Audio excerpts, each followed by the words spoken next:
Amém. São dessas que eu gosto Amém. de pensar, Tá. olhar e falar, vamos louvar. Adorar o Porque às Senhor. vezes não dá certo, não. Amém. Quem tiver com a Bíblia, pode ser para todos. Quem tiver com a Bíblia, abra comigo lá em Jeremias capítulo 17. Jeremias capítulo 17. Tá, vou falar novamente. Eu não faço culto para vocês. É vocês que fazem o culto comigo. Nós estamos reunidos para cultuar o Senhor, para aprender a palavra, para andar na palavra, para fazer nossas ofertas, enfim. E você deve chegar pronto no culto. Eu tenho certeza que depois dessa pandemia, Deus está trabalhando. Deus está fazendo que a gente entenda que é um novo tempo. E Deus vai trazer entendimento nesse tempo. Todos acharam Jeremias capítulo 17? Eu vou pegar o versículo 9 e vou andar nele, tá? No versículo 9 e 10, Jeremias capítulo 17. Esse capítulo 17 é muito famoso por causa do versículo 5 até o versículo 7. Você vai lembrar. O versículo 5 diz assim do Senhor: maldito o homem que confia no homem, faz sua carne mortal, o seu braço forte, e aparte o seu coração do Senhor, né? Porque ele será como uma bruxa solitária no deserto, e não verá quando vem o bem, antes morrerá em lugares secos do deserto, na terra salgada e inabitável. No versículo 7 diz: bendito o homem que a confiança no Senhor, cuja esperança é o Senhor, porque ele é como a ave plantada junto às águas, que estende a sua raiz para o ribeiro, não receia quando vem o calor, mas a sua folha fica verde, né? A sua folha fica verde, e no ano da sequidão não se perturba e nem deixa de dar seu fruto. Agora, o versículo 9 que eu quero enfatizar diz assim: enganoso é o coração, e mais do que todas as coisas, desesperadamente corrupto, quem o conhecerá? A resposta vem no versículo 10: eu, Senhor, esquadrinho o coração e provo os pensamentos, isto para dar a cada um segundo. Algumas traduções colocam a sua intenção, algumas traduções colocam segundo o seu proceder ou desejo, mas a tradução mais correta é essa: para dar segundo a sua intenção e segundo o fruto das suas ações, tá? O fruto das suas ações.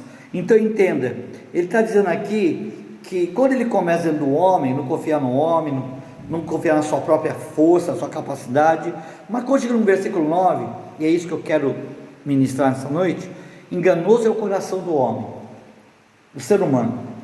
O homem quer ser humano, nosso coração nos trai, nosso coração ele pende para o lado, na contramão de Deus, tá? Ele diz assim que é enganoso, mas diz desesperadamente corrupto, quem o conhecerá? E uma voz branda que o Senhor diz: eu, Senhor, esquadrinho o coração e provo os pensamentos. Sabe o que Deus está dizendo? Para dar a segunda intenção, Deus é tão tremendo que Ele nunca vai nos julgar naquilo que nós estamos fazendo, mas por que nós estamos fazendo, a intenção que você está fazendo. Deus não vai avaliar nosso culto, a oferta que você está dando, mas a intenção que você está dando. Deus não vai avaliar o teu louvor, se o teu louvor é bonito, mas a intenção de que você está louvando. Então Deus vai na raiz daquilo que você está fazendo. E eu acho interessante que o único que pode julgar o nosso culto e considerar verdadeiro ou falso é Deus.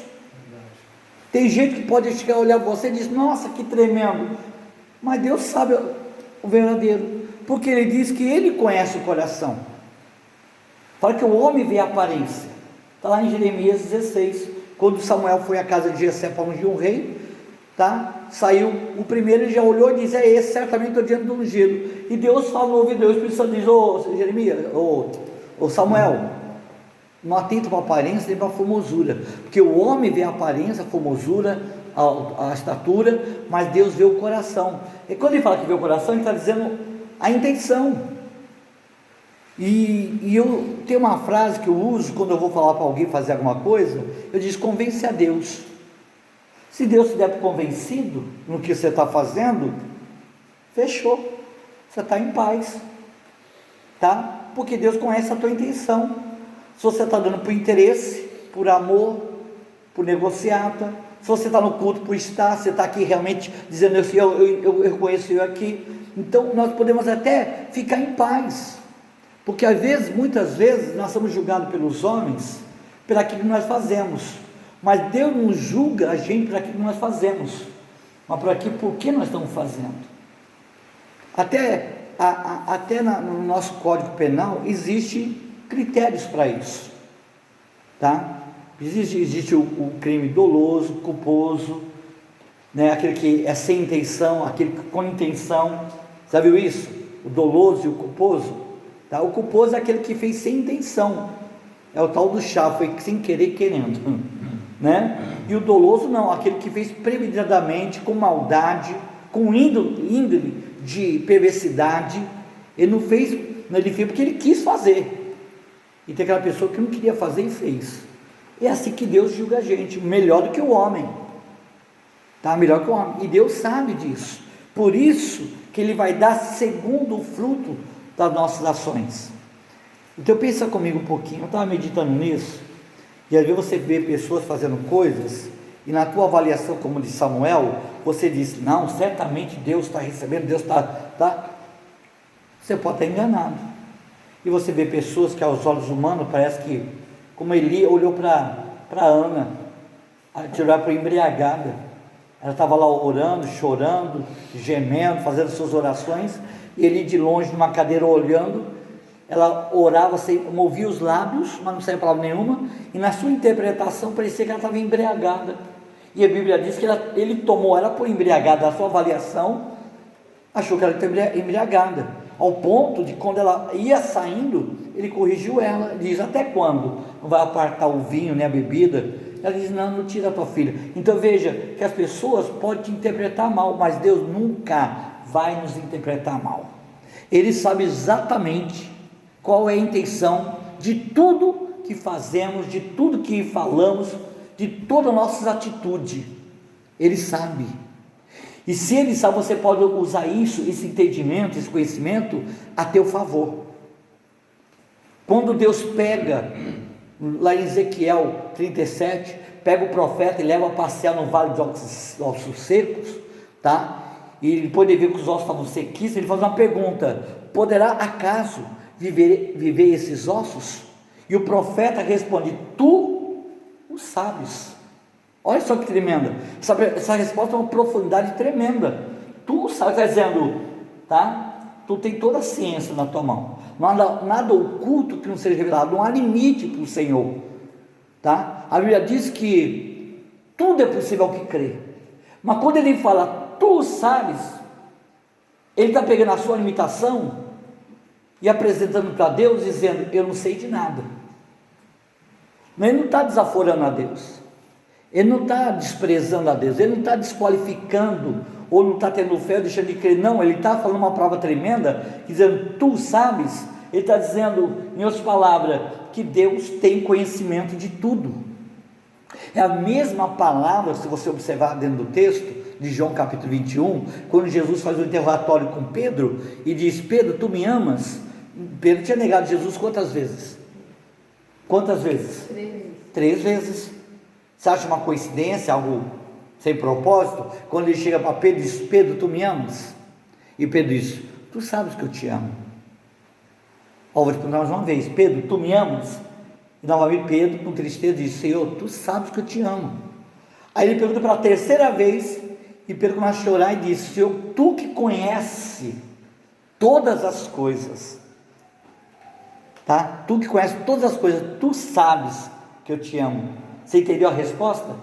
Tu que conhece no meu coração, tu sabes, tá? É como dizer assim, quando eu neguei por medo, eu não queria negar, mas o que eu estou falando é o que eu sinto, tá? Tu sabe que eu te amo, então vai e pastoreia. Quer dizer, se fosse olhar na ótica humana, quer dizer assim, Pedro negou Jesus, foi covarde, tudo. Não foi assim que Deus olhou para ele, não foi assim que Jesus o interpretou, tá? Deus se compadece de nós, porque Ele conhece a gente. Ele consegue avaliar a gente não para aquilo que nós estamos fazendo, para aquilo que nós estamos sentindo, para as nossas intenções. Isso tem um grande peso espiritual. Isso tem uma grande avaliação espiritual. Sabe por quê? Porque às vezes você está que nem Pedro, negando Jesus. Mas Jesus sabe que você não está negando. E tem gente que está confessando Jesus e na verdade está desprezando. Tá? Está desprezando. E como saber disso? Ele diz: eu conheço, o coração é corrupto, enganoso, desesperadamente, mas eu conheço, para dar a cada um segundo as suas intenções, o fruto das suas ações. Quer dizer, a consequência é uma coisa, mas a intenção é o que Deus vai avaliar. E aí eu estava meditando nessas palavras e eu fiquei imaginando hoje, tá? Tem uma passagem em Filipenses, tá? Em Filipenses, no capítulo 1,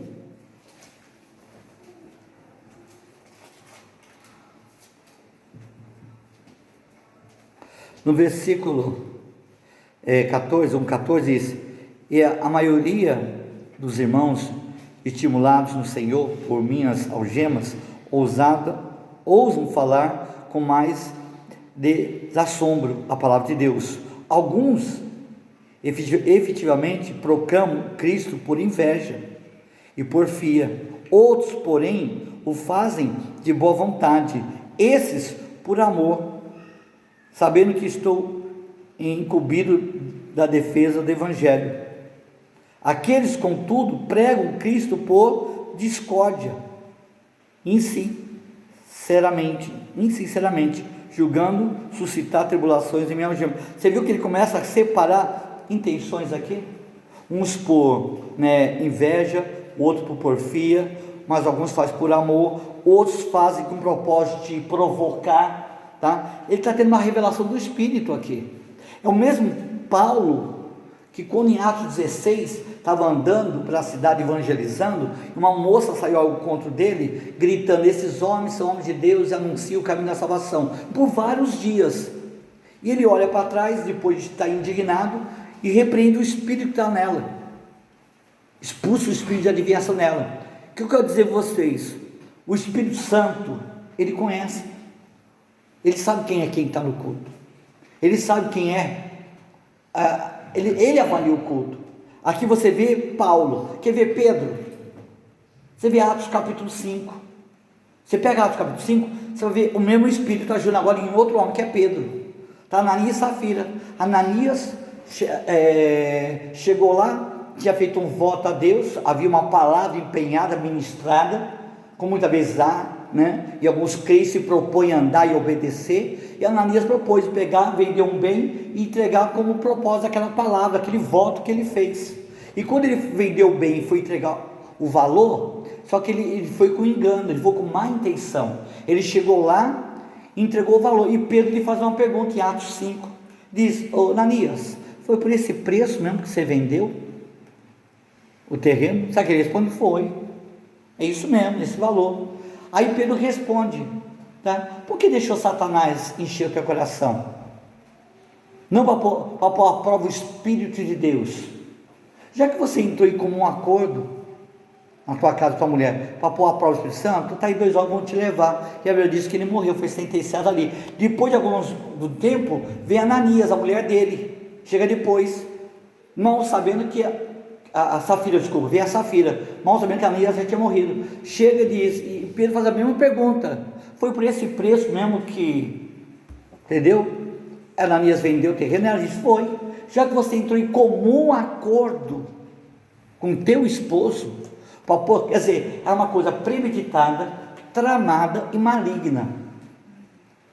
Se você olhar no contexto humano, parece uma coisa, um constrangimento pensou, você vai entregar uma oferta no altar e o pregador fica fazendo um interrogatório. Não é uma coisa constrangedora? Não parece uma coisa fora de contexto, até indelicada? Mas você vê a seriedade do assunto? Você vê a seriedade do assunto quando aquela moça está indo atrás de Paulo e Silas, dizendo, em Atos 16, eles são de Deus, e depois de muitos dias, ele olha e diz: arrede de mim, Satanás. Não parecia uma coisa ilógica também? Alguém que está dizendo, falando uma verdade, é homem de Deus, está proclamando a verdade, o caminho da salvação, e parece que ele falou, você repara que se você for avaliar na tua ótica, esses que estão administrando é deselegante, parece que está sendo irracional, parece que Pedro está interessado no valor do dinheiro, não parece? O homem não vê a aparência, o homem não vê a formosura, não vê o que está diante dos seus olhos, mas não consegue ver atrás dos bastidores. E você vê que Deus levanta homens com discernimento para discernir os bastidores, não o que está fazendo, mas a intenção, o propósito, o que está motivando aquilo. Quer ver outro texto tremendo? 1 Crônica 21, quando Satanás incita Davi a fazer censo em Israel, ele começou a fazer censo em Israel, mas quando ele vai fazer censo na tribo de Levi, que é a tribo sacerdotal, os levitas, sacerdotes resistiram a ele. Aqui não, quer dizer, eles discerniram que não era Deus. Uma das ferramentas que Deus dá para aqueles que lideram uma obra, que entram no campo para levar a salvação, é discernimento. Eu creio que o discernimento é melhor do que o conhecimento. Quando você discerne as pessoas, isso é uma ferramenta de ministérios de homens de Deus. Por isso que quem está falando é Jeremias, não é qualquer pessoa, é Jeremias 17, é Jeremias, é um profeta. Por isso que você vai em Amós capítulo 3, 7, diz que Deus não faria nada sem antes comunicar aos seus profetas, seus servos os profetas. Por isso que toda vez que havia uma situação, as pessoas consultavam os profetas do Velho Testamento. E sabe como eram chamados os profetas do Velho Testamento? Quem sabia? Videntes. Tá? Videntes, porque eles tinham visão antecipada, eles tinham, hoje fosse analisar na ótica espírita, era premonição, mas videntes é o quê? Eles tinham uma ótica de Deus, a visão de águia, que a Bíblia diz, Isaías, tá? Outro exemplo, tá? Que quando em 2 Reis Eliseu está lá, ele chega para o rei de Israel e diz: ô rei, não desce por tal caminho, porque tem emboscada. E o rei acreditou e não desceu, e teve mais do que 2 livramentos, porque Eliseu disse: preparar emboscada para você no caminho, preparar emboscada para você no caminho. E ele, ouvindo o conselho, considerou, depois mandou espia lá e descobriu que havia emboscada mesmo, e teve mais do que 2 livramentos. E por isso o rei da Síria se perturbou e disse: tem espia aqui, quem está fala coisa tão elaborada, tão arquitetada, e o cara está sabendo como que é esse negócio? Quem é o espia aqui? Aí um dos servos do rei da Síria, sabe que fala: não, meu senhor, não se perturba não, tem nenhum espia aqui, nenhum traidor aqui não, é Eliseu, homem de Deus. E ele fala uma frase profunda, que sabe até o que você faz dentro do teu quarto. Entendeu? Profeta Micaías, se não me engano, 1 Reis capítulo 13, 2 Reis 13, que quando Roboão manda a mulher dele se disfarçar para ir consultar, porque ele era muito bem visto pelo profeta, era um rebelde, desobediente, tá? Mas o filho dele estava doente, né? E ele mandou a mulher dele consultar o profeta Aia, né? E falou: olha, só que ele não pode perceber que você é minha mulher e está consultando para o meu filho, se disfarça aí.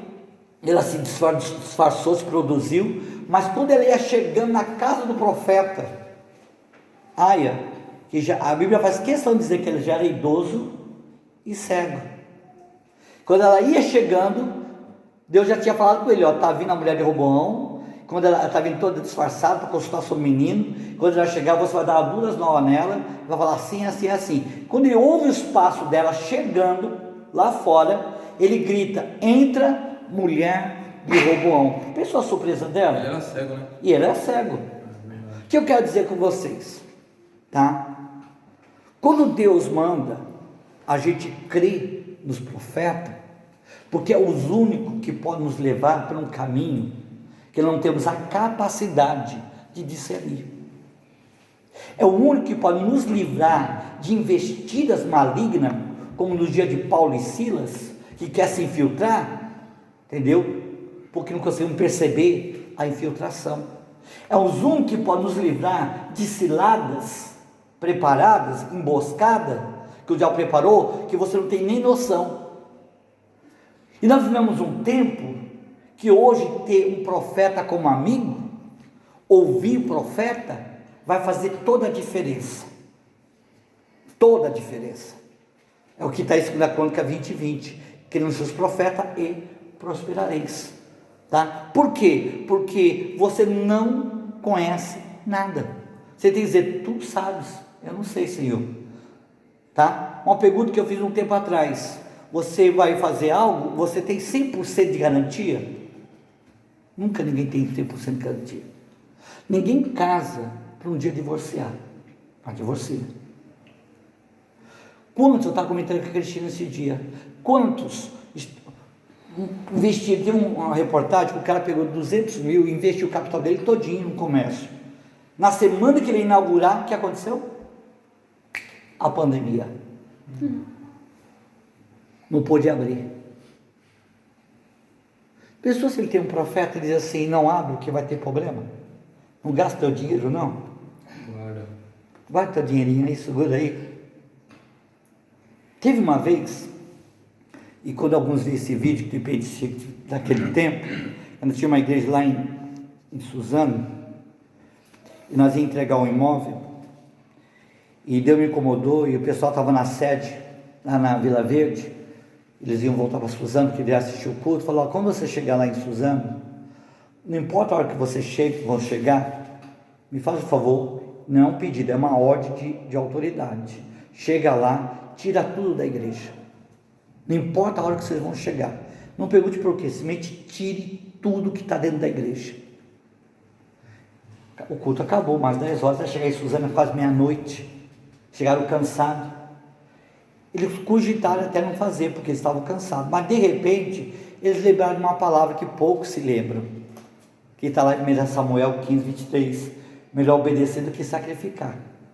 E até um usou essa palavra, vamos obedecer, se ele mandou, Deus sabe por quê. E mesmo cansados, eles foram lá, abriram a igreja, tiraram tudo que estava dentro da igreja, entendeu? Levaram para a casa do irmão lá, trancou a igreja e foram dormir. No outro dia cedo, a dona do imóvel que morava do outro lado da rua, logo cedo batendo na casa do irmão, fulano, o que foi, minha senhora? Lá na igreja, por quê? Roubaram a igreja. Roubaram a igreja? Como roubaram a igreja? Arrombaram a porta. Está lá a porta arrombada. Os ladrões foram de noite, arrombaram a porta. Qual a surpresa deles? Não tinha nada. Aí eles puseram a mão na cabeça, eles foram lá, viram que foi arrombada a porta, não tinha nada, puseram a mão na cabeça e pensaram consigo mesmo, caramba, se não tivesse obedecido, olha o mico que nós ia pagar, como nós ia explicar ao pastor, entendeu? Olha o livramento que Deus deu, por cumprir uma ordem, tá? Por isso que esse texto diz, no Jeremias 17:9, enganoso é o coração e mais do que todas as coisas, desesperadamente corrupto, tá? Nós somos trapaceados 24 horas por dia, por isso que Deus levanta líderes, pastores, mestres, como está ali em Efésios, no capítulo 4, tá? Capítulo 4, ele diz assim, versículo 7, e a graça foi concedida a cada um segundo a proporção dos dons, né? Efésios 4, tá? Versículo 9, lá, ora, que quer dizer subiu, senão o tamanho, aquele que desceu às regiões inferiores da terra? Aquele que desceu é também o mesmo que subiu acima de todos os céus para encher todas as coisas, e ele mesmo concedeu uns para apóstolos, outros profetas, outros para evangelistas, outros pastores e mestres, com vista ao aperfeiçoamento dos santos, para desempenho do seu serviço, para a edificação do corpo de Cristo, até que todos cheguemos à unidade da fé, do pleno conhecimento do Filho de Deus, e à perfeita valoridade e à medida da estatura da plenitude de Cristo, para que não mais sejamos como meninos, agitados de um lado para o outro, levados ao redor de vento, de doutrinas, pela artimanha dos homens e pelas astúcias com que induzem ao erro. Quer dizer, se você não estiver debaixo de uma cobertura espiritual, o que acontece com você? Está chamando você de menino. Não que se você é criança, está dizendo que você é ingênuo. Um demônio vai te elogiar, você vai achar que é Deus, e mal sabe você que é um demônio que está querendo entrar despercebidamente. Está entendendo? É aí que está o segredo. Vai preparar emboscada para você, e você vai de boa cair que nem um patinho na lagoa. Se você não tiver um profeta, você vigia, não entra não nessa, tá? Então quando você tem essa humildade, esse conhecimento, esse entendimento, e você se coloca debaixo dessa hierarquia bíblica aqui, para que você não seja um menino agitado, tá? A hipocrisia de doutrina de homem, que induzem ao erro, mas seguindo a verdade em amor, crescemos em tudo, naquilo que é a cabeça, tá? Então ele quer crescer, quer dizer, desenvolver, tá? Ser aperfeiçoado, andar para frente, não para trás. É você ter o casamento e ter o casamento, não ter um divórcio.